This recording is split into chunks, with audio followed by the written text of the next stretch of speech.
बिस्मिल्लाहिर्रहमानिर्रहीम। फहमी Siddiqui investment signals के PSX लाइन में आप तमाम दोस्त अब आपकी खिदमत में हाजिर। लास्ट वीक को रिव्यू करेंगे, आने वाले वीक और दिन को देखेंगे और कोशिश करेंगे कि बहुत ही प्रिसाइज मैनर्स में शॉर्ट सा चीज़ों को डिस्कस करें, क्योंकि ये सारी चीज़ें हम already day on day basis पे आप लोगों के साथ डिस्कस करते चले हैं। वीक ऑन वीक बेसिस के लिए ये बात डिस्कस की थी कि कोई इनिशियल अपसाइड आती है स्पेशली मंडे के लिए तो वो लिमिटेड होगी 42,030 से 42,190 के राउंड। हमने इंडेक्स को मंडे के दिन 42,030 का लेवल टारगेट होते हुए देखा और वहाँ पे हमने रिजेक्शन विटनेस की। उससे अगले दिन हमने सेम एनालिसिस आप लोगों को सजेस्ट किया। ट्यूसडे को हमने 42,030 के लेवल से वंस अगेन रिजेक्शन विटनेस की। 42,020 का शायद हाई बना था।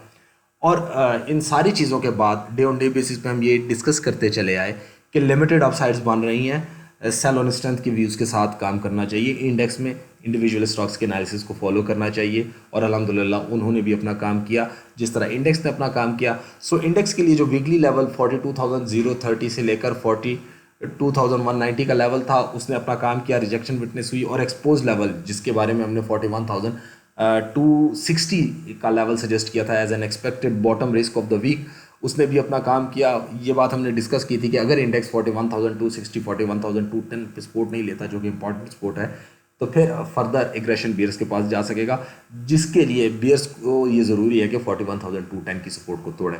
सो इंडेक्स ने एक्सपेक्टेड बॉटम 41,260 को भी रिस्पेक्ट किया, 41,269 का लो बना। एक्सपेक्टेड टॉप एक्सपेक्टेड हर्डल 42,030 को भी रिस्पेक्ट किया, 42,029 का हाई बना। इंडेक्स ने एक मैसिव फॉल के साथ क्लोज किया, बहुत मैसिव तो नहीं लेकिन एटलीस्ट जो उससे प्रीवियस वीक में जितने भी गेंस बने थे उन सारे गेंस को वाइप्ड आउट किया इंडेक्स ने। 603 पॉइंट्स का net loss week on week basis पे, जबकि 68 पॉइंट का net loss day on day basis पे विटनेस हुआ। 290.20 मिलियन के वॉल्यूम ट्रेड हुए। ये वॉल्यूम 42% डाउन थे अपने प्रीवियस वीक के 582 मिलियन वॉल्यूम से, जो कि इस बात को एक्नॉलेज कर रहे हैं कि सेल ऑन स्ट्रेंथ जो हुई 42,030 पे या उससे प्रीवियस वीक में जहाँ पे तेज़ी नज़र आ रही थी, रिटेल इन्वेस्टर्स बाय बाय की आवाज़ें लगा रहा था डॉलर के रिड्यूस होने पे, अच्छे बजट के ऊपर, IMF की डील्स होने ना होने के ऊपर, पता नहीं किस किस चीज़ के ऊपर, वो सारे डिसपॉइंट होते हुए नज़र आए। ये वो चार्ट है जिसके बारे में हम 25 अप्रैल से डिस्कस करते चले आ रहे हैं। इस चार्ट को हमने रिपोर्ट का हिस्सा बनाया हुआ है, इसमें हमने कोई चेंज नहीं किया।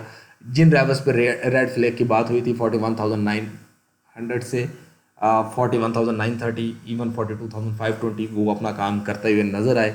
अब इम्पॉर्टेंट लेवल है 40,500। ये अगर लेवल टूटता है तो that would be considered as a disappointment for the bulls और फिर फर्दर बेयरिश एग्रेशन नज़र आ सकेगा। ये चार्ट उसी तरह अपनी जगह काम कर रहा है और वैलिड है। आने वाले दिन की बात करें तो 41,500 41,200 के दरमियान इंडेक्स ट्रेड करता हुआ नज़र आ सकता है। बियर्स एज लेने की कोशिश कर सकते हैं, 41,200 की सपोर्ट को तोड़ने की कोशिश कर सकते हैं। अगर ये टूटता है तो फिर 41,110 से 40,900 का लेवल ओपन होगा।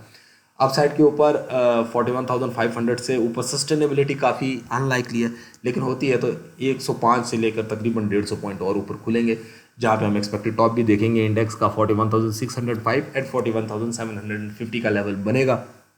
हम एक्सपेक्ट कर रहे हैं लिमिटेड अपसाइड्स होंगे। सो अगर वीक एनालिसिस को देखें तो इनिशियल अपसाइड एग्रेसिव मैनर्स में आता है, जो कि इंडेक्स को 41,450 41,650 या इवन 41,750 को टारगेट करता है। तो ये sell on strength profit taking safe exits के लेवल्स होंगे।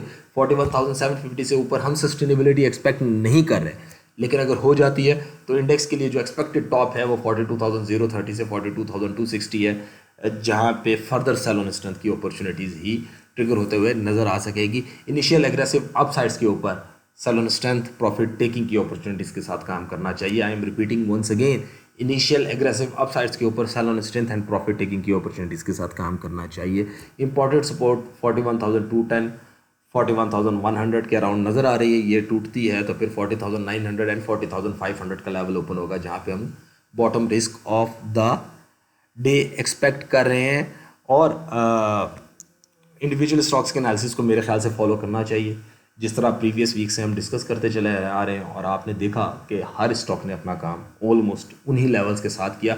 इवन एंग्रो जैसा ब्लू चिप जिसके लिए हमने सेल ऑन स्ट्रेंथ सजेस्ट किया, एग्जैक्टली उसने 284 को टारगेट किया, वहाँ से एग्जैक्टली उसने 266 का फॉल लिया। ये पहला टारगेट था हमारा। इसी तरह और बहुत सारे स्टॉक्स हैं, जिस तरह TPLP है जिसका मैंने बताया था कि 14 रुपये 65 पैसे से ऊपर सस्टेन करता नज़र नहीं आ रहा, 14.65 का एग्जैक्टली हाई बनते हुए देखा हमने।